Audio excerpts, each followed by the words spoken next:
السلام علیکم۔ پاکستان لاؤنج کی ایڈیشن کے ساتھ میں ہوں آپ کا میزبان رفعت اللہ اورکزئی۔ کی محمد سے وفا تو نے تو ہم تیرے ہیں، کی محمد سے وفا تو نے تو ہم تیرے ہیں، یہ جہاں چیز کیا لوح و قلم تیرے ہے۔ ناظرین، آج 12 ربیع الاول ہے، یوم ولادت حضرت محمد صلی اللہ علیہ وآلہ وسلم۔ دنیا بھر کی طرح آج پاکستان میں بھی مختلف تقریبات کا انعقاد کیا گیا۔ چاروں صوبوں میں عید میلاد کے محافل کا انعقاد ہوا، لیکن سوال یہ ہے کہ 1400 سال پہلے حضور پاک صلی اللہ علیہ وسلم نے جو دین وہ لائے اور جو سنت وہ چھوڑ کے گئے، آج ہم اس پر کس حد تک عمل درآمد کر رہے ہیں؟ کیا ہم اس میں کامیاب رہے ہیں یا ہمیں مزید اس میں جو ہے نا وہ کام کرنے کی ضرورت ہے؟ آج ہم سیرت النبی پہ خصوصی پروگرام کریں گے۔ ہم نے مختلف مذاہب کے جو رہنما ہیں ان کو بھی دعوت دی ہے۔ ہمارے پہلے مہمان جناب ڈاکٹر سیف اللہ ازہری صاحب اسلامیات ڈپارٹمنٹ پشاور یونیورسٹی میں لیکچرر ہیں، لیکن آج کل جامعہ الازہر مصر سے جو ہے یہ پی ایچ ڈی کر رہے ہیں اور اس دوران ہی یہ چھٹیوں پہ آئے ہیں، تو آج ہم نے اس کو زحمت دی ہے۔ آپ کا شکریہ۔ ہمارے دوسرے مہمان جناب ہارون سرب دیال صاحب ہیں، ہندوؤں کے مذہبی رہنما ہیں، انہوں نے اسلامیات میں بھی ایم اے کیا ہے تو اسلام کے بارے میں بھی جانتے ہیں، آپ کا بھی شکریہ۔ ہمارے تیسرے مہمان جناب بابا جی گرپال سنگھ ہے، سکھ مذہب سے تعلق ہے، سکھ مذہبی رہنما ہیں، آپ کا بھی شکریہ۔ میں آپ سے شروع کروں گا ڈاکٹر صاحب، جیسے میں نے ذکر کیا کہ حضرت محمد صلی اللہ علیہ وسلم کا یوم ولادت ہے۔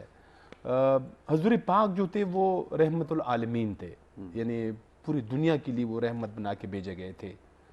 تو آج اس کا جو فلسفہ زندگی تھا وہ کیا تھا؟ تو بسم اللہ الرحمن الرحیم۔ پیغمبر اسلام کو جو مبعوث کیا گیا ہے، آخری نبی ہے، خاتم النبیین ہے، رسالت کا جو سلسلہ تھا وہ آپ پہ ختم ہو گیا، اور بعثت کا جو مقصد تھا وہ یہ تھا کہ جو اللہ کا پیغام ہے وہ مخلوق تک پہنچائے۔ اور یہ اس دن جو آپ علیہ السلام کی پیدائش ہوئی، تو یہ ہم مختلف پہلوؤں سے اگر ہم دیکھیں تو ایک تو ولادت کے طور پہ ہم اس کو مناتے ہیں جی۔ جو دوسری اہم بات ہے وہ یہ کہ جو پیغام وہ لے کر آئے تاکہ اس پیغام کی ایک یاد دہانی ہو جائے، اور ایک بہت بڑا معجزہ آپ علیہ السلام کو دیا گیا، لوگوں کو انہوں نے اندھیروں سے نکالا۔ لہٰذا آپ علیہ السلام جس مقصد کے لیے بھیجے گئے تو اس مقصد کو کی یاد دہانی کے لیے ہم اس دن کو مناتے ہیں۔ اور پوری دنیا میں جس طرح آپ نے فرمایا، مراکش میں، مصر میں، اسی طرح باقی ممالک میں، انڈیا میں، افغانستان میں جو بڑے بڑے اسلامی ممالک ہیں وہاں پہ اس دن کو منایا جاتا ہے۔ میں آپ کو مصر کا تجربہ بیان کروں، وہاں پہ جو 12 ربیع الاول کو وہ لوگ مناتے ہیں، تو بڑی ایک تاریخی یونیورسٹی ہے جامعۃ الازہر، جی، جو 1080 سال اس کے قیام کے گزر چکے ہیں۔ اس رمضان میں اس کا سالگرہ تھا۔ 1080 سال اس یونیورسٹی کے ہو چکے، اسلامی درسگاہ ہے۔ وہاں پہ ان کا طریقہ یہ ہے میلاد رسول منانے کا کہ 12 ربیع الاول کو یا آگے پیچھے ہو جاتا ہے، کبھی 10 کو، کبھی 9 کو، کبھی 11 کو۔ طریقہ یہ ہوتا ہے کہ ایک بہت بڑا مجمع ہوتا ہے اور سیرت کی ایک مختصر کتاب وہ منتخب کرتے ہیں، اور جو ان کے جید علماء ہوتے ہیں وہ بیٹھ کے 5-6 قاری وہ سناتے ہیں، اس کتاب کو پڑھ کر سناتے ہیں، ہر قاری 10-15 صفحات پڑھ کے شروع سے لے کر آخر تک آپ علیہ السلام کی سیرت مبارکہ کو بیان کرتے ہیں۔ جی، اور آخر میں دعا کی جاتی ہے، اور جتنے بھی حاضرین ہوتے ہیں ان میں وہ کتاب مفت تقسیم کی جاتی ہے۔ اچھا، تو اصل میں یہ ایک جو کہ ہمارا جو نسل نو ہے وہ رفتہ رفتہ جانے انجانے میں دین سے دور ہوتا جا رہا ہے، لہٰذا یہ ایک وسیلہ ہم بناتے ہیں تاکہ اس دن کو ہم اپنے نسل نو کو آپ علیہ السلام کی جو سیرت مبارکہ ہے اور جو واقعات سیرت سے جو درس ہمیں ملتا ہے، ان دروس کو اور ان جو عبرت کے جو وہ ہے واقعات ہے ان کو بیان کرے، تاکہ جو دین سے دوری ہے اس کو ہم دین سے وابستگی میں بدل دیں، اپنا محاسبہ بھی کریں، محاسبہ بھی کریں، بالکل، کہ جو ہے نا ہم کس حد تک ہم اس پہ عمل درآمد کر رہے کس حد ہیں، تک جو حضور کی سنت ہے اس پہ کس حد تک عمل درآمد کر رہے ہیں۔ بالکل۔ ہارون صاحب، آپ چونکہ تعلق آپ کا ہندو کمیونٹی سے ہے، آپ خود بھی مذہبی رہنما ہیں، پنڈت ہیں، اور اسلامیات بھی آپ نے جو ہے نا آپ نے ایم اے کیا ہے تو اسلام کے بارے میں بھی جانتے ہیں، تو آپ یہاں پہ پہلے تو آپ یہ بتائیں کہ آپ جو آج کی مطلب عید میلاد النبی کا جو دن ہے، اس حوالے سے آپ کیا کہتے ہیں؟ بہت بہت شکریہ۔ اللہم صلی علی سیدنا مولانا محمد وعلی آل سیدنا مولانا محمد وبارک وسلم۔ میں سب سے پہلے تو آج کی اس دن کی مناسبت سے کہ نہ صرف یہ کہ پاکستان بلکہ دنیا بھر میں رہنے والی نہ صرف مسلم امہ بلکہ جتنے بھی ہم جیسے نان مسلمز ہیں، ان کو آج دنیا کے اس جدید دور کے سب سے بڑے ریفارمر اور میں سمجھتا ہوں رحمۃ للعالمین کے جس کو درجہ اس پاک پروردگار رب العالمین نے دیا، جی، اور وہ اس محسن کائنات اپنے محبوب صلی اللہ علیہ وآلہ وسلم کی ذات اقدس کے جس کو ذکر العالمین قرآن کریم کا درس دے کر ہماری پورے دنیا کی سوسائٹی کو ہدایت دے کر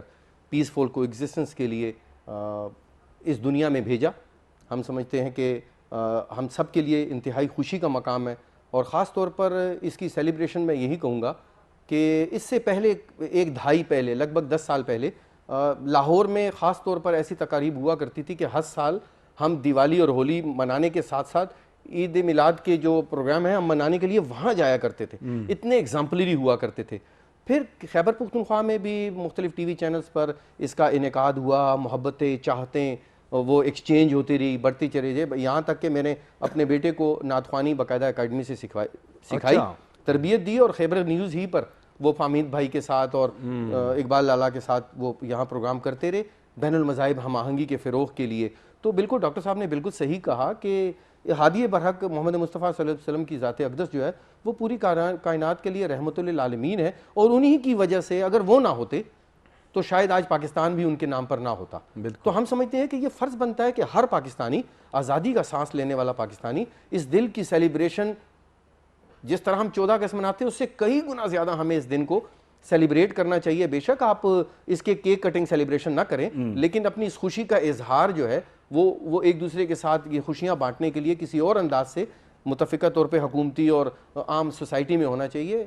خوشی کا جتنا دل ہے اتنا ہی میں سمجھتا ہوں کہ مجھے بڑی دلی دکھ ہے اس بات کا کہ میں پشاور کا باشندہ ہوں، اور میں کہیں پر بھی میں نے کوئی اکا دکا کے علاوہ میں نے نہیں دیکھا کہ ہر یہاں کی 100% آبادی مسلم آبادی ہے، لیکن وہ خوشی کا اظہار جو ہے وہ مجھے کہیں دکھائی نہیں ملا۔ اور جب آپ نے مجھے دعوت دی اس موقع کی مناسبت سے اپنی دلی احساسات کا اظہار کرنے کے لیے، تو میں تمام مصروفیات میں نے چھوڑ کر یہ میرا فرض بنتا تھا کہ آج ہم یہ جو آزادی کی سانس لے رہے ہیں، آج ہم دنیا کی ہر نعمتوں کو انجوائے کر رہے ہیں، ہر قسم کی اپنی مذہبی اور دنیاوی جو سہولتیں اور رعایتیں اور رحمتیں ہیں اور دوستوں کی صورت میں ایسے گلدستے کو انجوائے کر رہے ہیں، تو یہ اسی ذات کی بدولت ہے کہ جس نے سوچ و فکر دی کہ پاکستان کی صورت میں پاکستان کا مطلب کیا، لا الہ الا اللہ محمد رسول اللہ۔ تو کہنے کا مقصد یہ ہے کہ آج کا دن ہمارے لیے بہت بڑی ایک غنیمت ہے کہ جس کو ہمیں مل جل کر اس کو منا کر پوری دنیا کو ایک ایگزامپل پیش کرنے کی ضرورت ہے۔ آپ نے بڑا اچھا ایکسپلین کیا۔ بابا جی گربال سنگھ، آپ تعلق چونکہ آپ کا سکھ کمیونٹی سے ہے، تو کیا آپ جو یہاں پشاور میں سکھوں کی کافی تعداد ہے، یہاں پہ آپ لوگ بھی اس طرح کی تقریبات وغیرہ کرتے ہیں؟ اول اللہ نور پایا قدرت کے سب بندے، ایک نور تے سب جگ اپجا کون بلے کو مندے۔ سب سے پہلے میں آپ کا مشکور ہوں کہ بہت ہی اچھے ٹاپکس پہ آپ نے ہمیں مدعو کیا، آپ کے ٹی وی چینلز کا شکریہ ادا کرتے ہیں، اور ساتھ میں جو ہے نہ صرف مسلمانوں کو بلکہ پوری دنیا کو آج کے دن کے حوالے سے دل کی گہرائیوں سے مبارکباد پیش کرتے ہیں، کیونکہ وہ صرف مسلمانوں کے نہیں تھے، تمام رحمت العالمین تھے۔ تو میں سب کو مبارکباد اسی لیے دوں گا کیونکہ پاکستان کی جو دھرتی ہے وہ ہماری زبان، ہماری بھاشا پنجابی ہے، پاک کہتے ہیں، پاک کو استان کہتے ہیں سرزمین کو، تو ہم اپنی خوش قسمتی سمجھتے ہیں کہ یہاں پہ بابا گرو نانک کا جنم بھی ہوا، اور آج ہم اسی اسلامی کنٹریز میں رہ رہے ہیں اور ہمیں مکمل آزادی ہے۔ تو یہ دن ہمارے آباء و اجداد شروع سے آج کے دن کے موقع پہ صدیوں سے ہمارے گھروں میں میٹھے پکوان بنتے ہیں، اور ایون میں سمجھتا ہوں کہ مسلمانوں سے زیادہ سکھ کمیونٹی میں آج کا دن جو ہے اچھی طریقے سے سیلیبریٹ ہو رہا ہے۔ اس کی بیسیکلی وجہ یہ ہے کہ جیسے ہم بابا گرو نانک کا جنم دن نومبر میں سیلیبریٹ کرتے ہیں، ایسے ہر سکھ کو، ہر ایک بچے کو جو ہے آج کا 12 ربیع اول جو ہے سب کو بخوبی نالج ہے کہ آج کے دن کیا ہوا تھا۔ تو بہت ہی اچھے طریقے سے ہم سیلیبریٹ کرتے ہیں۔ پنجاب میں تمام گردواروں میں آج کے دن خصوصی دعائیں ہوتی ہے، اور اس کی بیسیکلی وجہ جو ہے وہ یہ ہے کہ اگر ہمارے بیچ میں پیغمبر گرو نہیں ہوتے تو شاید کہ انسان اور پرماتما کا جو انسانوں کے ساتھ ملاپ تھا یہ نہ ہو سکا۔ تو اس دن کو ہم اپریشیٹ کرتے ہیں اور بڑی خوشی کے ساتھ سیلیبریٹ کرتے ہیں۔ ڈاکٹر صاحب ان دونوں نے بڑی اچھی باتیں کی، اپنے ایکسپیرینسز بھی بیان کیے، تو جو حضور پاک صلی اللہ علیہ وسلم کی سیرت تھی اس میں کیا اسٹرانگ ایسا آسپیکٹ ہے جو پوری دنیا کے لیے ایک بڑا میسیج ہے آپ کے خیال میں؟ دیکھیں، پیغمبر اسلام کے بارے میں اللہ تعالیٰ فرماتے قرآن میں لَقَدْ كَانَ لَكُمْ فِي رَسُولِ اللَّهِ أُسْوَةٌ حَسَنَةٌ، کہ پیغمبر اسلام کی زندگی میں آپ سب کے لیے ایک بہترین نمونہ ہے، عملی نمونہ ہے۔ اور آپ علیہ السلام اپنے کردار اور اخلاق کی وجہ سے لوگوں میں اتنے قبول تھے، یعنی ہر ایک کو قابل قبول تھے۔ اور آپ علیہ السلام کو جو معجزہ دیا گیا ہے قرآن کی صورت میں، وہ اور آپ علیہ السلام کی جو زندگی ہے، یعنی بعثت سے قبل جو 40 سالہ زندگی ہے، آپ علیہ السلام کو جب نبوت دی جاتی ہے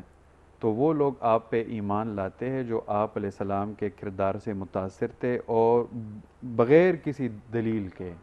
انہوں نے آپ علیہ السلام پہ ایمان لے آیا۔ لہٰذا آپ علیہ السلام کی جو زندگی تھی، پوری زندگی وہ ایک معجزہ تھی، یعنی بطور معجزہ تھی۔ اور جو اسلام کو نہیں ماننے والے تھے اور آپ علیہ السلام کو جو دین دیا گیا تھا اس کے جو منکر تھے،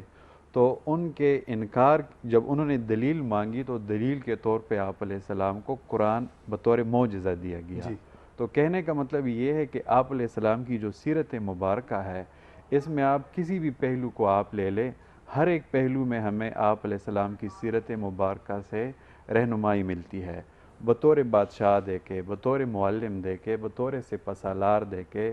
بطور ایک عام شہری دے کے، بطور آپ ایک دوست دے کے، ہر پہلو میں ہمیں آپ علیہ السلام کی سیرت مبارکہ سے رہنمائی ملتی ہے۔ اور جو سیرت کی کتابیں ہیں اس میں تو جو واقعات سیرت ہے ایز اے سٹوری، یعنی جو گزشتہ واقعات ہے اس انداز میں ہم پڑھا کرتے تھے۔ اب ایک نیا رجحان آ رہا ہے اور اس کو کہتے ہیں فقہ السیرہ۔ فقہ السیرہ کا مطلب یہ ہے کہ جو واقعات سیرت ہے اس سے ہمیں کیا درس ملتا ہے۔ مثلاً ہجرت مدینہ ہے یا ہجرت حبشہ ہے یا صلح حدیبیہ ہے یا غزوہ بدر ہے، جو بھی واقعات سیرت آپ اٹھا کے دیکھ لے وہ دروس اور عبر سے بھری پڑی ہوگی۔ مثال کے طور پہ میں آپ کو ہجرت حبشہ کا ایک واقعہ سناتا ہوں۔ یہ جو ہجرت حبشہ ہے یہ ابراہیم علیہ السلام کے بعد جو دوسری ہجرت ہے، یعنی ایک ابراہیم علیہ السلام نے دین کی خاطر ہجرت کی تھی، اور ایک یہ ٹولہ تھا جنہوں نے دین کی خاطر ہجرت کی تھی،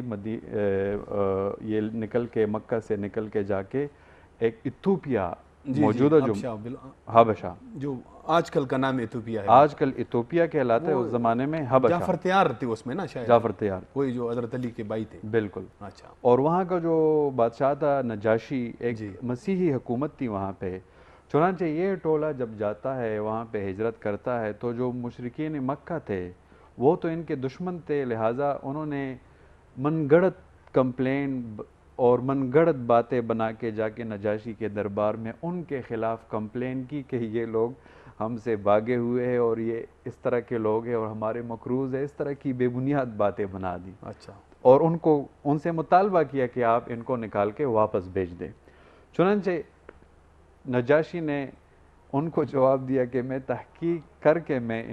ان کے بارے میں کچھ فیصلہ لوں گا۔ چنانچہ جب نجاشی نے ان کے بارے میں تحقیق کہ ان کے بارے میں معلوم کر لے کہ یہ کیسے لوگ ہیں، لہٰذا جب ان کو بتایا گیا کہ نہیں یہ تو بالکل فیر لوگ ہیں، جو آس پاس اور پڑوس میں لوگ رہتے تھے انہوں نے ان کا حال ان کو بیان کیا تو وہ مطمئن ہو گئے اور انہوں نے ان کو وہاں سے نہیں نکالا. جو جن کے رویے متاثر کن تھے, جن کا مظہر اچھا تھا, جن کے اخلاق متاثر کن تھے, اس موقع پہ غلاموں نے, جو غریب صحابہ تھے, انہوں نے بھی اجازت مانگی کہ ہمیں بھی ہجرت کی اجازت دی جائے, لیکن آپ علیہ السلام نے ان کو ہجرت کی اجازت نہ دی, بلکہ صرف جو مالدار صحابہ تھے, جیسے عثمان غنی رضی اللہ عنہ ایک بڑے تاجر تھے, ان جیسے ایک اور بھی, لہٰذا یہ صحابہ جا کے ایک غیر مسلم ملک میں قبولیت کا ماحول بناتا ہے. تو اس میں ہمارے لیے یہ درس ہے کہ جو آج کے زمانے میں جو مسلمان غیر مسلم ممالک میں جاتے ہیں, لازم ہے ان پہ کہ وہاں پہ وہ مسلمانوں کے لیے قبولیت کا ماحول بنائے,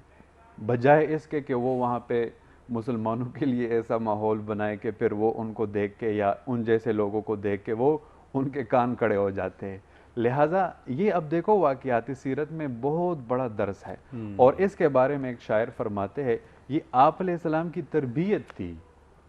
اس کے بارے میں فرماتے شاعر کہ در فشانی نے تیری قطرہ کو دریا کر دیا, دل کو روشن کر دیا, آنکھوں کو بینا کر دیا, خود نہ تھے جو راہ پر اوروں کے ہادی بن گئے, کیا نظر تھی جس نے مردوں کو مسیحا کر دیا. یہ آپ علیہ السلام کی تربیت تھی, یہ آپ علیہ السلام کے ساتھ ان کا تعلق تھا, جن کی بنیاد پہ وہ لوگ اوروں کے ہادی بن گئے. پہلے تو وہ خود بھی راہ پہ نہیں تھے, پہلے تو وہ جہالت کے اندھیروں میں تھے, لیکن آپ علیہ السلام کی تربیت کے نتیجے میں وہ پھر لوگوں کے لیے مشعل راہ بن گئے. اور جیسا کہ اقبال فرماتے ہیں کہ آج بھی یاد ہے قوموں کو حکایت ان کی, نقش ہے صفحہ ہستی پہ صداقت ان کی. ماشاءاللہ جی ڈاکٹر صاحب, زبردست روح پرور واقعات آپ نے سنائے. ناظرین ایک بریک لیتے ہیں, بریک کے بعد دوبارہ آئیں گے تو مہمانوں کے ساتھ گفتگو کا سلسلہ جاری رکھیں گے. ہمارے ساتھ رہیں.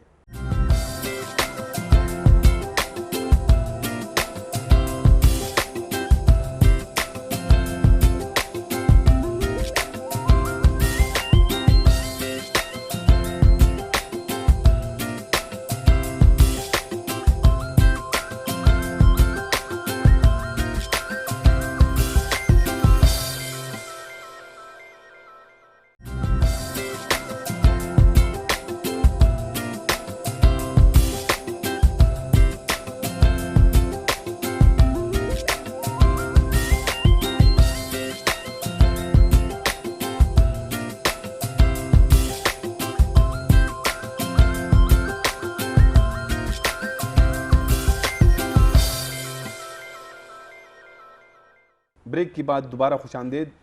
ہارون صاحب, آپ کے نوٹس میں بھی ہوگا مائیکل ہارٹ, جس نے ایک کتاب لکھی تھی دی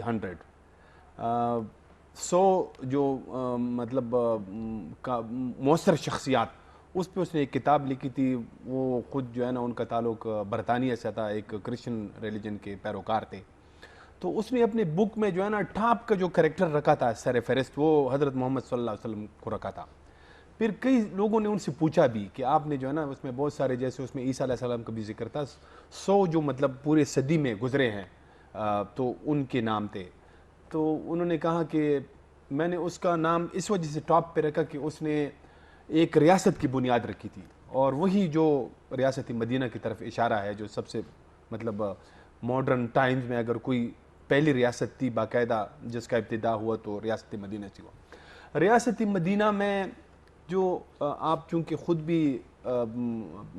اسلامیات آپ نے پڑھا ہے, اسلام کے بارے میں بھی جانتے ہیں, جو غیر مسلم کے ساتھ جو سلوک تھا مسلمانوں کا, اور حضور پاک نے جو ان کو تربیت دی, وہ کس قسم کا تھا, اس پہ آپ تھوڑا سا روشنی ڈالیں. بالکل صحیح بات ہے. صرف یہی نہیں کہ جس طرح آپ نے جس شخصیت کا ذکر کیا کہ اس نے دنیا کی تقریباً کوئی 100 کے قریب جو معزز شخصیات تھیں, ان کی لائف تھی اور اس پر مبنی جو ان کی ریسرچ تھی, اور اس کے بعد آپ جناب نبی پاک صلی اللہ علیہ وسلم کی ذات اقدس کو موجودہ ایج میں سب سے بلند پایا انہوں نے, وہ ہمیں بالکل اتفاق ہے اس بات سے. اور میں سمجھتا ہوں کہ پاکستان جس بحران سے گزر رہا ہے, اور یا جو سنگین نتائج جو اللہ نہ کرے جو ہمیں درپیش ہیں, اس کا واحد حل جو ہے وہ جو ریاست مدینہ کا جو سٹرکچر ہے اس کو فالو کرنے کے علاوہ ہمارے پاس دوسرا کوئی راستہ نہیں. یہ ایک مسلمان نہیں بلکہ ایک نان مسلم بھی یہی مطالبہ کرتا ہے کہ وطن عزیز پاکستان کی جو بااختیار شخصیات ہیں ان کو اس ڈھانچے پر عمل درآمد کے لیے حالات کو سازگار بنانے کی ضرورت ہے. اس کی بنیادی وجہ یہ ہے کہ ہم پاکستان کے اکثر و بیشتر جو ہے وہ قرضوں پر ہمارا ملک چل رہا ہے, اور جو ادارے پاکستان کو سپورٹ کرنے کے لیے سب کچھ کرتے ہیں ان کے مطالبات پورے کرتے ہوئے ہم جو ہے وہ بے روزگاری کی طرف اور غربت کی ایک خطرناک لہر کی طرف جا رہے ہیں. اور اگر دوسری طرف دیکھتے ہیں تو میں سمجھتا ہوں کہ اللہ کی جو مہربانی جو اس سرزمین پر نبی پاک صلی اللہ علیہ وسلم کے ذریعے ہوئی, ان کی ولادت کے ذریعے ہوئی, اور ولادت کے ساتھ قرآن کریم کا تحفہ ہے, اور پھر زندگی گزارنے کے بعد احادیث مبارکہ اور سنت نبوی کی صورت میں ہمارے پاس جو مشعل راہ جو تعلیمات ہیں, اگر ہم اس کا بغور مطالعہ کریں تو اس سے کہیں گنا زیادہ خطرناک حالات اس دور میں تھے جب اسلامی معاشرہ آپ جناب نبی پاک محمد مصطفیٰ صلی اللہ علیہ وآلہ وسلم نے اس کا قیام جو ہے اس کو ممکن بنایا. آپ دیکھیں کہ اس دور میں جو منافقت اور کفار کا ڈائیورسٹی یہ سب چیزیں موجود تھیں, جو کلیشز انتہا کو تھی, اعتماد کی فضا جو ہے وہ نہ ہونے کے برابر تھی, وہاں پر بھی آپ نے ایسے سیزنڈ حالات پیدا کیے معاہدے کر کے. یعنی آپ نے ایسی حکمت عملی اختیار کی کہ اس میں دشمن بھی مجبور تھا کامن انٹرسٹ کی خاطر, وہی جو اللہ رب العزت نے قرآن کریم ذکر العالمین میں معرفت فرمایا نبی پاک صلی اللہ علیہ وسلم کے ذریعے آئے ان باتوں کی طرف جو آپ اور ہم میں مشترک ہیں, یعنی کامن انٹرسٹ کی طرف. تو آپ نے ان کفار کو بھی مجبور کر دیا ایک ٹیبل پر آ کر بیٹھ کر معاہدے کرنے کی. اور آج بھی دیکھ رہے ہیں آپ کو سینٹ کیتھرین چرچ میں جو ہے آپ نبی پاک صلی اللہ علیہ وسلم کا معاہدہ وہاں پڑھا ہوا آپ کو ملتا ہے, جس کو دیکھنے اور پڑھنے کا موقع پوری دنیا کو ملتا ہے. آج بھی مستند احادیث کی مبارکہ کی صورت میں اور قرآن کریم کی صورت میں آپ کے پاس مشعل راہ سب چیزیں موجود ہیں, لیکن ہم نہ جانے کیا وجوہات ہیں کہ ہم اس پر عمل پیرا ہونے میں قاصر ہیں. ہم سمجھتے ہیں کہ جس وقت تک ہم ان تینوں چیزوں کو جو ہمارے پاس سورس کی صورت میں قرآن کریم حدیث مبارکہ سنت نبوی کی صورت میں ہمارے پاس مشعل راہ موجود ہے, ہم اپنے موجودہ حالات و واقعات کو اس سے حل لیتے ہوئے اگر اس سے انسپائریشن اگر لے کر ہم ان کو کریں گے تبھی ہماری نجات ہے. آج دیکھ لیں کہ ہمارے جو سیاسی ریاستی جو ہمارے ادارے ہیں وہ تباہ حالی کی طرف ہیں. آج ہمارا انٹرنیشنل اور لوکل جو انٹریکشن ہے کمیونٹی لیول پر یا بین الاقوامی جو ممالک کے ساتھ ہے وہ شاید ویسا نہیں ہے جو اس دور میں آپ کو جو ہے وہ دیکھنے کو ملتا ہے. تو ہم سمجھتے ہیں کہ اور آپ ہی دیکھیں اس خاص طور پہ ہمارے پاکستان میں جو اگر آپ دیکھتے ہیں تو ایک بہت بڑی تعداد اولیاء اللہ کی نظر آتی ہے کہ جن کی وجہ سے یہاں اسلام کا فروغ جو ہے وہ دھڑا دھڑ ممکن ہوا. لیکن کچھ حالات اور کچھ نظریات نے اس جو ویلیو تھی اس سرزمین کی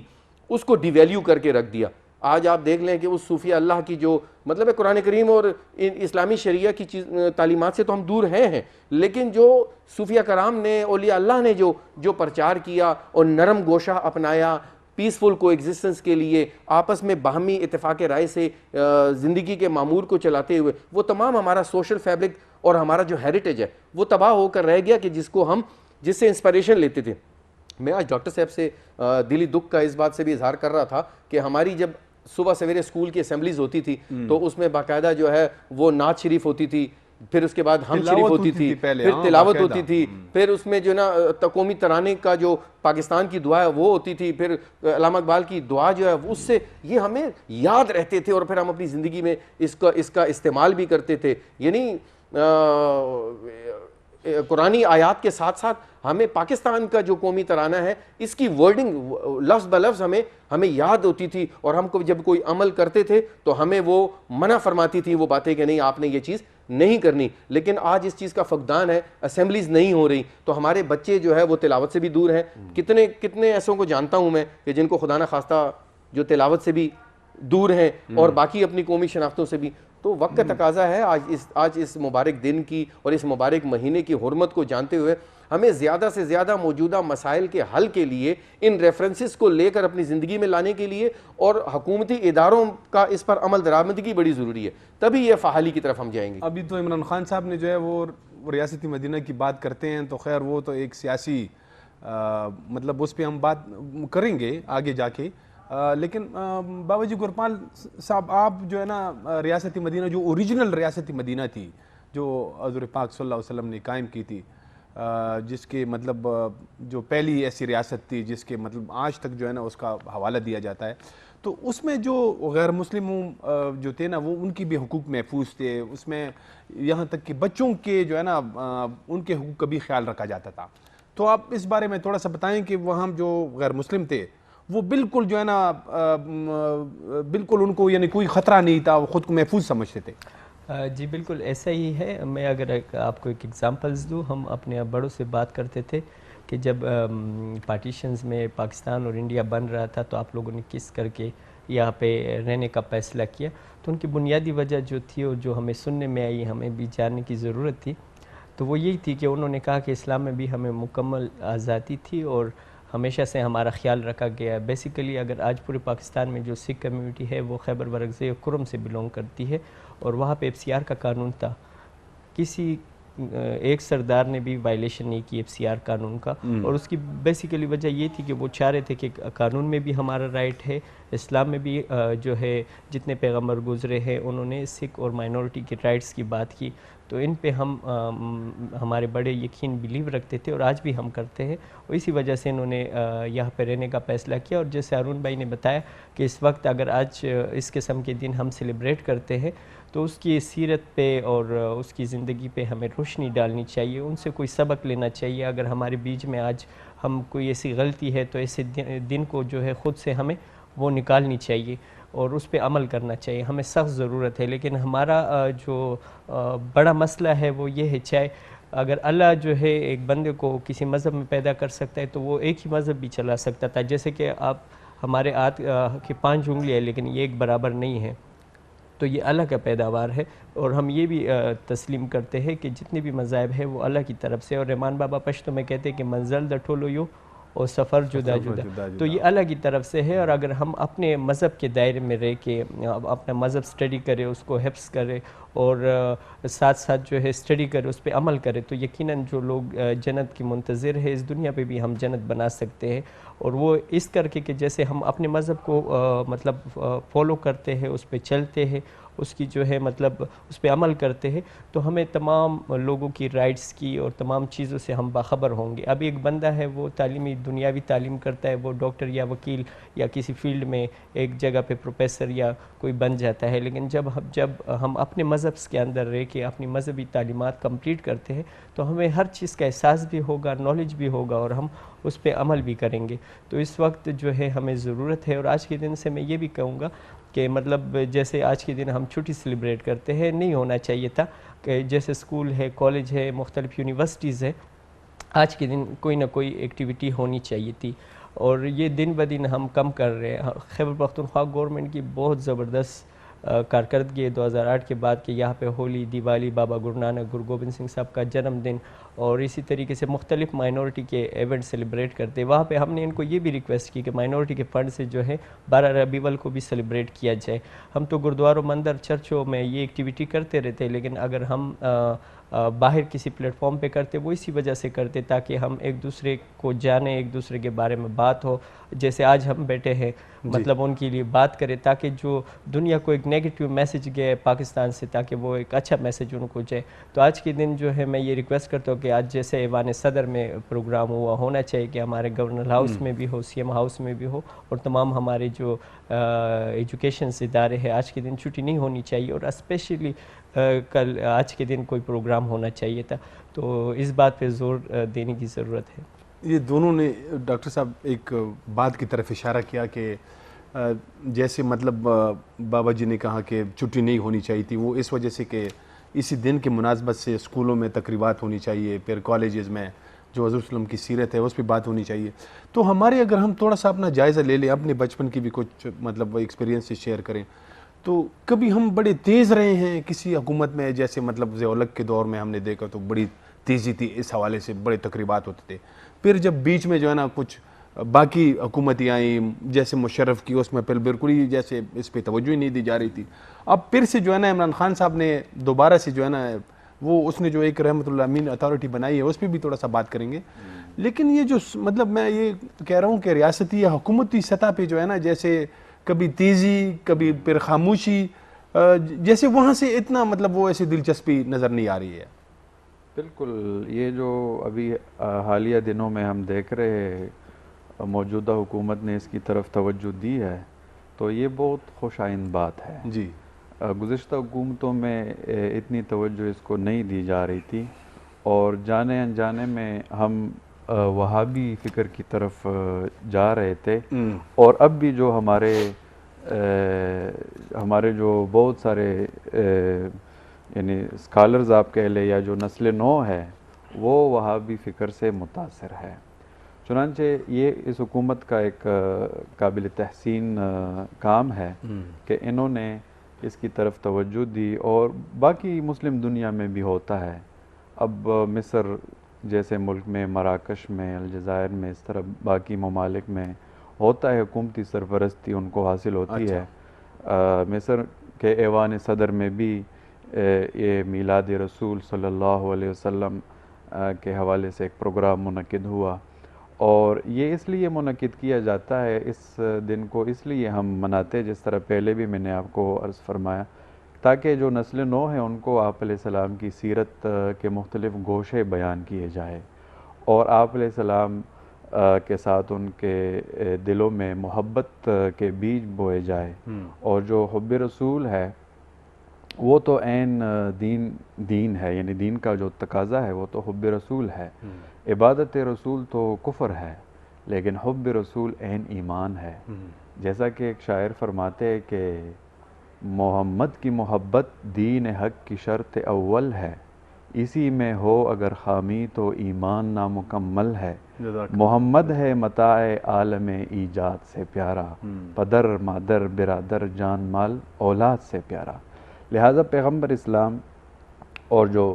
صحابہ کرام ہے اور جو ہمارے جو دینی اقدار ہے اور جو ویلیوز ہے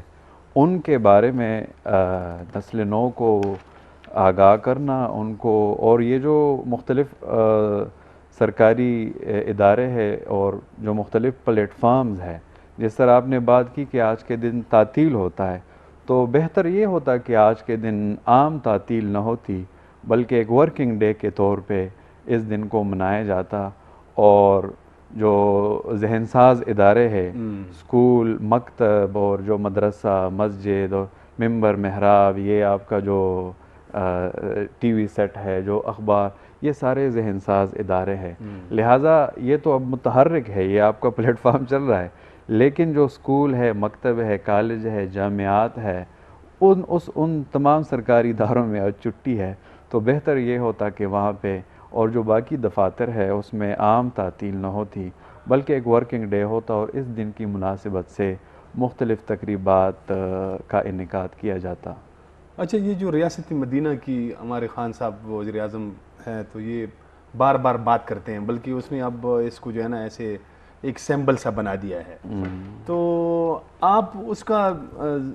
مطلب اگر تجزیہ کریں تو واقعی جو ہے نا آپ کو کچھ نظر آتا ہے ریاست مدینہ کے کچھ جو اس کے ہے کچھ مطلب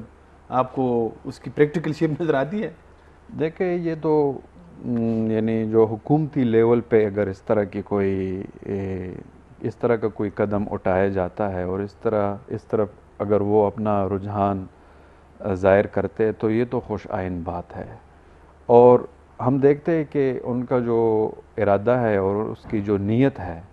وہ اخلاص پہ مبنی ہے. اچھا, دوسری بات, اس نے صاف الفاظ میں یہ کہہ دیا ہے کہ الیکشن سے پہلے میں یہ نعرہ نہیں لگاتا تھا تاکہ لوگ اس کو مس انڈرسٹینڈ نہ کر لے, تاکہ لوگ سمجھ بیٹھے کہ یہ اس کو کیش کر رہا ہے. اب وہ اپنی بساط کے مطابق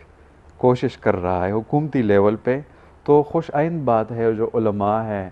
جو عام افراد ہے, ان کو بھی اس میں یعنی وہ کوئی سیرت کی کتاب یا کوئی اچھی کتاب نسل نو کو وہ شیئر کرتا ہے کہ یہ میں نے پڑھ لی, بہت مجھے اچھی لگی, آپ بھی اس کو پڑھ لیں. تو ان کے جو ارادے ہیں وہ تو یعنی نیک شگون ہے, ان کے جو اقدامات ہے نیک شگون ہے, باقی تو یعنی بہت بڑے لیول کی بات ہے. اب زبردستی تو آپ کسی کو دائر اسلام میں داخل نہیں کرا سکتے, یا زبردستی تو آپ کسی کو دین کے ساتھ وہ وابستہ نہیں کر سکتے. ہر ایک اپنے اس میں آزاد ہے. لیکن بہرحال نیک شگون ہے. اور جو ریاست مدینہ کا وہ نعرہ لگاتے ابھی جو رحمت للعالمین اتھارٹی کے قیام, اس پہ بات کریں گے. میں بریک کی طرف جاؤں گا. ناظرین ایک بریک لیتے ہیں, بریک کے بعد دوبارہ آئیں گے تو ہارون صاحب کے ساتھ گفتگو کریں گے. ہمارے ساتھ رہیں.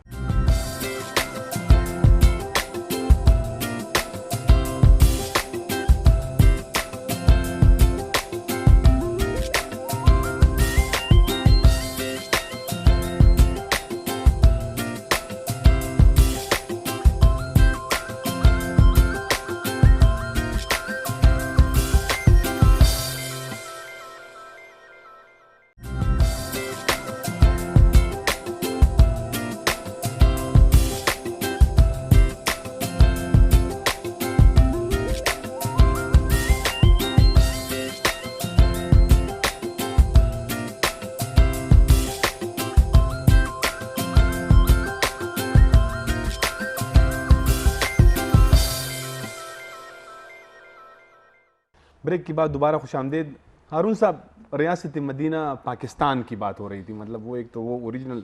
جو تھی وہ تو ایک مثال تھی بالکل. لیکن جو ابھی یہاں پہ جیسے ڈاکٹر صاحب نے بھی بات کی کہ ہمیں خان صاحب جو ہے نا وہ بالکل وہ دل سے یہ ایسا لگتا ہے کہ کام کر رہے ہیں. میں تھوڑا سا اس سے اختلاف کروں گا, کیونکہ یہاں پاکستان کے اندر جس طرح اسلام کو استعمال کیا جاتا ہے, جیسے مذہبی جماعتیں, سیاسی جماعتیں ان کو مذہبی کارڈ کے طور پر بھی استعمال کرتے ہیں, تو میں اس تناظر میں دیکھ رہا ہوں. اللہ کریں کہ جو ڈاکٹر صاحب فرما رہے ہیں ایسا ہی ہو. آپ جو ریاست مدینہ یہاں پہ خان صاحب جو بار بار اس کا ورد بھی کرتے ہیں, کیا آپ کو واقعی کچھ پریکٹیکل نظر آتا ہے؟ پریکٹیکل تو خیر مجھے دکھائی نہیں دیا, کیونکہ میں بھی ایک اسلامک اسٹڈیز کا ایک طالب علم ہوں جی. اور میرے نزدیک بھی واحد حل پاکستان میں جو بہتری کا ہے وہ ریاست مدینہ ہی ہے. ایٹ لیسٹ کم از کم پرائم منسٹر عمران خان صاحب نے کسی چیز کی طرف نشاندہی تو کی, اور ان کی بات بالکل میں اتفاق کرتا ہوں, کیونکہ ایک دو بار ان سے ملاقات کا موقع ملا, اور وہ چاہتے ہیں کہ یہ چیز ہو, لیکن ان کے اکیلے کرنے سے یہ چیز نہیں ہوتی جس وقت تک کہ یہ پاکستانی جو امت محمدی ہے صلی اللہ علیہ وسلم وہ سنجیدہ نہ جس وقت ہو. اگر اس ریاست مدینہ کے آپ کردار کو دیکھتے ہیں تو اس میں جب اس کا قیام ہوتا ہے دشمنوں کو, چاہے وہ جان کا دشمن ہے, مال کا دشمن ہے, عزت کا دشمن ہے, اس کو معاف کر دیا جاتا ہے. اور ریاست مدینہ میں رام راج کی طرح مجھے کیوں اس سے انسپریشن ہے, مجھے کیوں اس سے بہت دلی دلچسپی ہے, کیوں میں چاہتا ہوں کہ ایک نان مسلم ہندو ہوتے ہوئے, ایک پاکستانی ہوتے ہوئے میں ریاست مدینہ دیکھنا چاہتا ہوں, کیونکہ مجھے رام راج کی وہی ریفلیکشن یہاں عملی طور پر دکھائی نبی پاک صلی اللہ علیہ وسلم کی ذات اقدس میں, اور اس پورے اسلامی معاشرے میں دکھائی دی, اور بعد میں اس کی ریفلیکشن خلافت راشدہ میں بھی دکھائی دی جاتی. میں اس لیے چاہتا ہوں کہ وہاں کہیں بھی مندروں کی بے قدری کی نہیں ہوئی, عبادت گاہوں کی بے قدری نہیں ہوئی, کہیں ان پر حملے نہیں ہوئے. انصاف جو ہے سب سے زیادہ اگر انصاف ملا ہے اس دور جاہلیت میں تو وہ نان مسلمز کو ملا ہے, اور اس کی عمل درآمد بھی حضرت عمر فاروق رضی اللہ تعالیٰ عنہ نے کرائی. اگر کسی نے کراہت کا اظہار بھی کیا تو اس کو سختی سے نپٹا گیا ہے. غربت کے خاتمے کے لیے, یہاں تک کہ مس پرسیپشنز کے لیے جو اسلامی معاشرے میں جو ہے وہ جا کر معلوم کرتے تھے بھیس بدل کر کہ کہیں خدا نہ خواستہ حکومت اور ریاست کے خلاف تو کوئی بات نہیں ہو رہی, کہیں انسانوں کی اپنی زندگی کے اندر کوئی ایسا منفی کردار ہے, کہیں وہ تو نہیں پنپ رہا, اور وہ انفارمیشن فوری ریاست کے اداروں تک پہنچا دی جاتی تھیں اور اس کا سدباب ہوا کرتا تھا. آج ہمارا اسلامی نظریاتی جو کونسل ہے وہ موجود ہے, اور مس پرسیپشنز آسمان کو چھو رہے ہیں جس میں نان مسلم پاکستانیوں کی زندگی اجیرن ہو گئی ہے. آج ہماری عبادت گاہوں پر قبضے ہیں, آج ہمارے لیے جو ریلیجس جو فریڈم ہے اس پر ایک جو ہے نا وہ ایک ٹینس سچویشن ہے. میں سمجھتا ہوں کہ جب ہم عمل درآمد کرتے ہیں ریاست مدینہ کے سٹرکچر کو, تو اس میں ہر مذہب اور مذہبی جو پیروکار ہیں وہ اپنی اپنی جگہ پر آزاد ہیں, اور اس سے بڑھ کر یہ کہ نیشنلزم کا اس طرح کا درس ہے اس میں کہ ایک امہ نبی پاک صلی اللہ علیہ وسلم نے قرار دیتے ہوئے تمام مذہبی اکائیوں کو اکٹھا کیا, اور ریاست مدینہ کو کہاں سے کہاں تک اس کو ایکسپوجر ملا یا اس کو وسعت ملی. وہاں آپ مجھے بتا دیں کہ کوئی ایک نان مسلم جس کو اس وقت دور کے ریاست مدینہ میں کسی کو شکایت رہی ہو, یہاں تو چاہے فیلڈ آف لائف آپ کی کوئی بھی ہو, کاسمیٹک تو آپ کو بہت کچھ نظر آتا ہے لیکن حقیقی معنوں میں بہت چیزیں نہیں ہو رہی. آپ وہ طرز عمل اس دور کے جو عمال تھے یا اس دور کے جو امیر تھے، امام تھے، گورنر تھے، آپ ان کا طرز عمل دیکھ لیں، ان کی لائف سٹائل اور ان کا اجرت وہی ہوتی تھی جو ایک عام آدمی کی ہوتی تھی. اور آج آپ دیکھ لیں کہ پاکستان میں جو پروٹوکولز ہے اس نے کروڑوں اربوں روپے جو ہے ہمارا ضائع کر دیا. پالیسی گورنمنٹ کی جو ہے وہ ایسی ہوتی ہے کہ وہ پھر عوام کو بھگتنا پڑتی ہے. میں سمجھتا ہوں کہ اس وقت میں کہ جو غربت کا دائرہ جو بڑھتا چلا جا رہا ہے اس میں ہم سمجھتے ہیں کہ ہماری ناہمواری پیدا ہوگی اور بہت سی معاشی برائیوں کی طرف ہم جائیں گے. لیکن اگر اسلامی جو ریاست مدینہ کے سٹرکچر پر اگر عمران خان صاحب اس کو صحیح توجہ دیتے ہیں اور ایک اتھارٹی اس کے لیے بناتے ہیں، بالکل میں تو کہتا ہوں جس طرح جو ایک اتھارٹی کا بھی قیام سیرت النبی رحمۃ پر. العالمین. اچھا، آپ نے جو یہ اشارہ کیا یہ مائنورٹیز کے یہاں پہ جو حقوق ہے ان کی طرف، تو یہ بڑی اپنی اچھی نشاندہی کی. اسی طرح میں بھی یہی کہہ رہا ہوں کہ صرف باتوں سے جو ہے نا وہ یہ نہیں ہوتا کہ آپ ریاست قائم نہیں ہوتی ہے، بلکہ اس کے لیے عملی کام کرنے پڑتے ہیں. مجھے جو ہے نا مجھے وہ ایک تاریخی واقعہ یاد آیا. اب مجھے وہ یہ پتہ نہیں ہے کہ وہ کون لوگ تھے، شاید ڈاکٹر صاحب بھی ہیلپ کریں گے، کہ جب وہ عیسائیوں کے کچھ لوگ جو ہے نا وہ حضور صلی اللہ علیہ وسلم کے پاس آئے، انہوں نے اس سے پناہ کی درخواست کی. پھر حضور صلی اللہ علیہ وسلم نے انہیں پناہ بھی دی، اور پھر اس موقع پر اس نے کچھ جو مائنورٹیز تھے ان کے حقوق کے حوالے سے ایک مطلب ایک بات بھی کی جو ہمارے لیے اب مشعل راہ ہے. تو یہ جو ہے نا صرف اس سے نہیں ہوتا ہے کہ آپ باتوں سے جو ہے نا ریاست قائم ہوتی ہے، اس کے لیے بڑی کوشش کرنی پڑتی ہے. گورپال سنگھ، آپ یہ جو ریاست مدینہ کی خان صاحب بات کرتے ہیں، آپ نے بھی کہا تھا کہ میں بھی اس پہ بات کروں گا، تو آپ بتائیں آپ اس بارے میں کیا کہتے ہیں؟ بالکل، ہارون سربدیال کی کچھ باتوں کے ساتھ میں ایگری کرتا ہوں، لیکن پہلے جیسے ماحول تھا اور 2008 کے بعد جیسے ہیں بہت سے اس میں فرق آیا ہے واضح. اگر ہم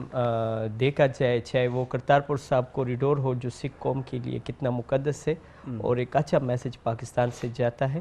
تو سکھ قوم کے لیے کھول دیا بغیر ویزا کا، یہ ایک اچھا انیشیٹو تھا. اور ایسے جو ہے ہارون بھائی نے کہا بہت سے ایسے مندروں گردواروں کے مسئلے ہیں، لیکن 2008 میں اگر ہم یہاں پہ دیکھا جائے تو فرسٹ نشست ہمارا خیبر پختونخوا میں ڈاکٹر سورن سنگھ کے شکل میں آئے، اور انہوں نے مائنورٹی کے رائٹس کے لیے بڑی فائٹ کی، اور ان کا جو ہے آج وہ نہیں ہے اس دنیا میں لیکن ان کو یاد کیا جاتا ہے. اور اگر ان کو یہ سارا کچھ ملے تو عمران خان گورنمنٹ کی وجہ سے ملا ہے. پھر جو ہے اگر ہم بات کریں تو ڈھیر سارے جگہوں میں گردوارے مندر کھول دیے گئے، اس میں کامز ہوئے ہیں. پھر اسی طریقے سے اگر ہم ریاست کی بات کریں تو تھوڑے بہت اگر اسلام کے لیے جو ہے سبجیکٹ میں اسلامیات یہ لازمی کرواتے یا اسلامی لوگوں کے لیے مختلف کمیٹیاں بناتے ہیں، وہاں پہ مائنورٹی کے لیے بھی بہت سے کچھ ہوئے. 2016 میں ہمارے لیے پشاور شہر میں تاریخی گردوارہ جو سکھ قوم کا ایک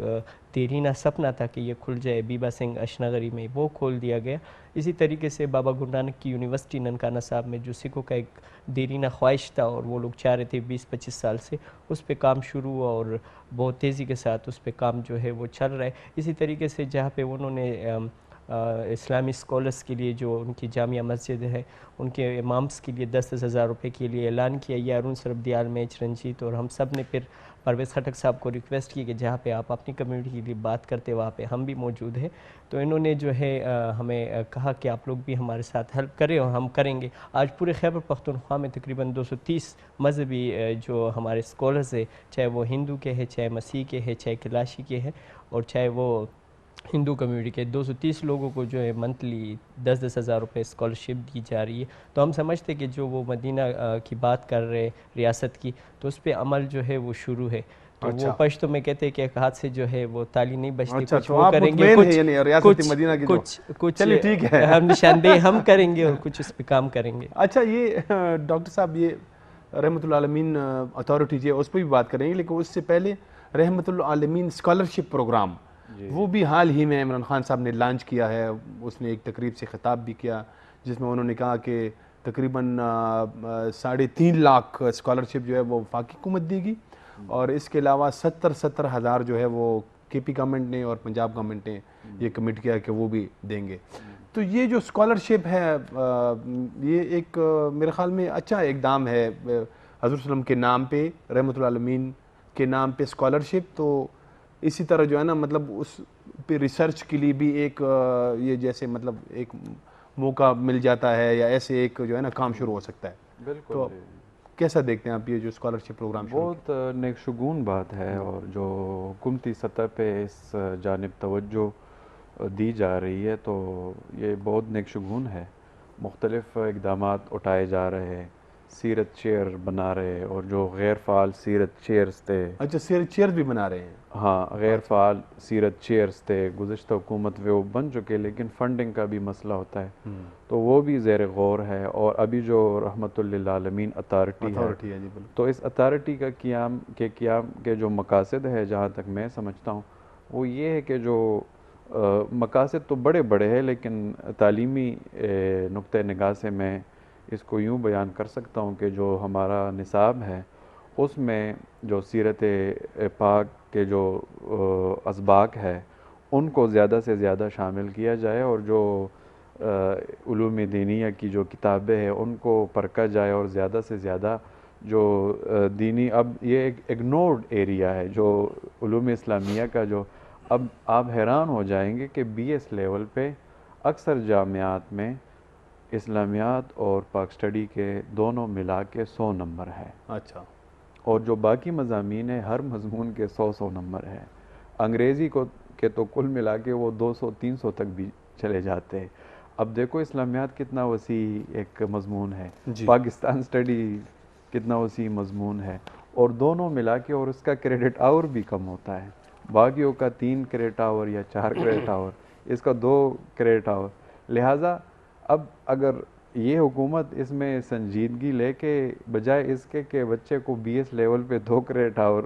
پڑھائے جائے اور 50 نمبر ہو اس کے، تو اگر 50 سے بڑھا کے 100 نمبر کیے جائے، اور 2 سے بڑھا کے 3 یا 4 کریڈٹ آور ہفتہ وار جو پڑھایا جاتا ہے، اچھا دورانیہ بڑھائے جائے. اب 2 گھنٹوں میں تو کچھ نہیں ہو سکتا. صحیح. تو ہارون صاحب، یہ جو اسکالرشپ پروگرام ہے، اب یہ تو بالکل ابتدا ہے، اس میں مائنورٹیز کے لیے بھی کچھ رکھے گئے ہیں؟ بالکل رکھے گئے ہیں، اور بڑا خوشائن ہے، کیونکہ سب سے زیادہ بجٹ جو ہے وہ آنا ہی ایجوکیشن کی طرف چاہیے، کیونکہ ایجوکیشن سے لوگ جو ہے نا اویئر ہوتے ہیں اور سوجھ بوجھ پر. میری اپیل آج یہ ہوگی کہ جس طرح اسلامک ایجوکیشن کو مزید بہتر اور سیرت پڑھانے کے لیے کوشش کی جا رہی، وہیں پہ ماسٹر ڈگری میں حدود اور تعزیر پڑھائی جاتی ہے. آپ کے عبادات کے ساتھ ساتھ معاملات میں مثبت تبدیلی صرف تبھی ممکن ہوگی جب آپ حدود اور تعزیر کے سبجیکٹ نچلی سطح پر پرائمری سے لے کر ہائر ایجوکیشن تک لے کر آئیں گے، تاکہ عوام کو یہ پتہ چلے کہ ان سا کون سا عمل جو ہے وہ گناہ ہے، کون سا غلطی کا ہے، اور کون سے کفارہ ادا کر سکتے ہیں جس کا. کیونکہ ابھی ہماری اخلاقی تربیت جو ہے وہ سوائے اس سبجیکٹس کے حدود و تعزیر کے، اگر اس کو ہم نچلی سطح پر نہیں لاتے، کیونکہ ہماری بڑی تعداد جو طالب علموں کی ہے وہ پرائمری سے لے کر میٹرک اور سیکنڈ ایئر تک ہے، تو اگر اس کو ڈیوالو کر کے ان سبجیکٹ کو تقسیم کر کے اگر نیچے لایا جاتا ہے، تو میں سمجھتا ہوں کہ پاکستانی سوسائٹی میں اخلاقی تربیت کا ایک بہت بڑا ذریعہ جو ہے وہ نیچے ڈیوالو ہوگا. اچھا. گورپال سنگھ، آپ یہ جو اسکالرشپ پروگرام شروع کیا گیا، آپ اس پہ بھی بات کریں، اور رحمت للعالمین اتھارٹی وہ بھی جو ہے نا، جیسے وہ ڈاکٹر صاحب نے بھی ذکر کیا کہ مین مقصد یہی ہے. خود خان صاحب نے، میں نے اس کی سپیچ سنی ہے کہ وہ پیٹرن اس کے خود خان صاحب ہے. اس کے لیے جو ہے نا وہ کسی بڑے عالم کو، اسکالر کو جو ہے وہ سرچ کیا جا رہا ہے، ایک کمیٹی ہوگی، پھر اس میں بہت سارے مطلب ڈیٹیل ہے میرے پاس کہ اس میں جو مائنورٹیز ہیں ان کے لیے بھی کچھ خان صاحب نے بات کی ہے. آپ نے کچھ پڑھا ہے اس حوالے سے؟ جی بالکل، یہ بہت اچھا اقدام ہے، کیونکہ ہمارے جو مذہبی اسکالرز چاہے وہ کسی بھی مذہب میں ہو، ان کا ایک بہت بڑا اہم رول ہے. اگر ایک عام بندہ ایک بات کرے اور ایک مذہبی اسکالرز کرے، اس پہ بڑا عمل ہوتا ہے. اور فرسٹ ٹائم اس گورنمنٹ نے اس کو اپریشیٹ کیا، اور اس کو یہ اعزازیہ اسی لیے دے رہے تاکہ یہ جو ہے لوگوں کو مذہب کے ساتھ بھی جوڑے اور وہاں پہ ایک اچھا پرچار اور یہ تعلیم کرے. تو یہ خان صاحب کا ایک اچھا اقدام ہے جو کہ کسی کنٹری میں بھی نہیں، اسلامک کنٹریز میں بھی. تو یہ ایک اچھا اقدام ہے اور ہونا چاہیے، اور اس پہ مزید زور دینا چاہیے اس طرف، کیونکہ اگر ہم اس دنیا میں بھی آئے تو ان کا بنیادی مقصد یہ ہے کہ ہم ذکر، عبادت اور تلاوت کریں. لیکن ہم نے جو ہے، جو ہماری مطلب بنیادی ضرورت ہے اس دنیا میں آنے کی، اس سے ہم نے ایک عدد بنایا ہوا ہے، تو اس کو بنیادی لیولز پہ لے کے آنے کی ضرورت ہے. اور جہاں پہ خان صاحب اور اس کی گورنمنٹ اتنا کچھ کر رہی ہے، وہاں پہ ہمارے مذہبی اسکالرز چاہے وہ جس مذہب سے بھی ہے، اس مقصد کو پورا کرنے کے لیے اس کو ان سب کو بھی پورا اترنا ہے، تاکہ جو ان کا مقصد ہے اس پہ کام کیا جائے. تو یہ اچھا اقدام ہے، اس میں مائنورٹی کمیونٹی کے لیے بھی ہے. اور جہاں پہ ہم یہ بات کر رہے ہیں کہ جہاں پہ اسلامی جو اسی طریقے سے سینٹرز ہیں ان کو مطلب مضبوط بنانے کی ضرورت ہے. تو وہاں پہ جہاں پہ مائنورٹی کمیونٹی کے لیے بھی اس قسم کے اقدام ہونے چاہیے تاکہ وہ بھی پاکستان میں رہ کے ایک اچھا میسج کنوے ہو سکے, کیونکہ اس وقت پاکستان میں جو سکھوں کی پاپولیشن ہے پورے دنیا کے لوگ اپریشیٹ کرتے ہیں کہ یہ اپنے جو ڈریس ہے, لباس ہے, پانچ کا کار ہے, امرداری ہے, گربانی جو ہے وہ پڑھتے ہیں. تو اس کو مزید اس طریقے سے مضبوط کرنے کی ضرورت ہے. ہمارے پاس ٹائم کی کمی ہے, میں صرف ایک آپ سے سکھوں کے حوالے سے ایک جو ایرریلیونٹ سوال ہے, لیکن وہ یہ ہے کہ سکھوں کا آج کل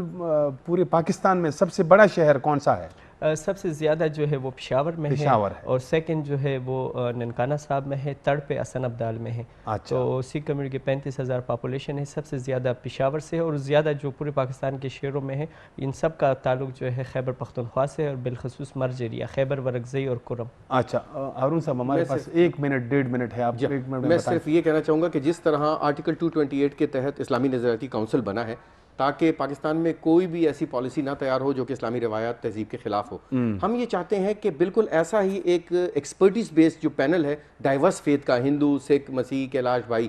ان کا ریسرچ بیس کام کرنے کے لیے, ان کی معاونت کرنے کے لیے اس کے قیام کی بھی بڑی ضرورت ہے تاکہ پروٹیسٹ اور احتجاج کی فضا کو ہے وہ کم سے کم کیا جائے, اور اس طرح جو ہمارا نیگیٹو امپریشن ہے وہ سامنے نہ آئے. تو کیا ہی بہتر ہو کہ اسلامی نظریاتی کونسل کی امبریلا کے نیچے یا اس کے ساتھ معاونت کے لیے جو ایشوز ہیں پاکستان میں درپیش مذہبی اقلیتوں کو, ان کی سفارشات وہ ایکسپرٹیز جو ہے وہ اسلامی نظریاتی کونسل کو پیش کرے اور وہ آگے اپنے پالیسی ساز اداروں کو. نہ آپ یہ رحمت اللہ العالمین اتھارٹی سے میں تو یہ بھی چاہوں گا کہ میں رحمت اللہ العالمین اگر اتھارٹی میں اگر اسپیس ملتا ہے نان مسلم پاکستانی ایکسپرٹیز کو کہ جو کہ ڈرائیورس فیتھ پر بھی سمجھتے ہیں اور اپنے مذہب کی بھی ایکسپرٹیز ہیں, وہ تو مختلف معاملات میں اپنی سفارشات پیش کرنے کے لیے ان کو بھی اگر اس فورم پر رکھا جاتا ہے تو ہم سمجھتے ہیں کہ وہ جو ریاست مدینہ کا جو مختلف معاہدوں کا جو سٹرکچر موجود ہے, جو ایک زرعی اصول اور مثالیں موجود ہیں, وہ بہت فعال ہوگا اس ملک کی تعمیر و ترقی کے لیے. جو میں نے خان صاحب کی اسپیچ سنی ہے اس میں اس نے یہ بات کی ہے کہ اس میں جو ہے نا مائنورٹیز کو بھی ہم شامل کریں گے. آپ تینوں مہمانوں کا بہت بہت شکریہ. ناظرین, آج ہم نے 12 ربیع الاول کے حوالے سے خصوصی یہ ہمارا پروگرام تھا جس میں ہم نے سیرت النبی کے مختلف پہلوؤں پر بات کی. ہم نے دوسرے جو مذاہب ہے ان کے رہنماؤں کو بھی دعوت دی تھی. اس کے ساتھ ہی پروگرام کا وقت اب ختم ہو جاتا ہے. اجازت دیجیے, خدا حافظ.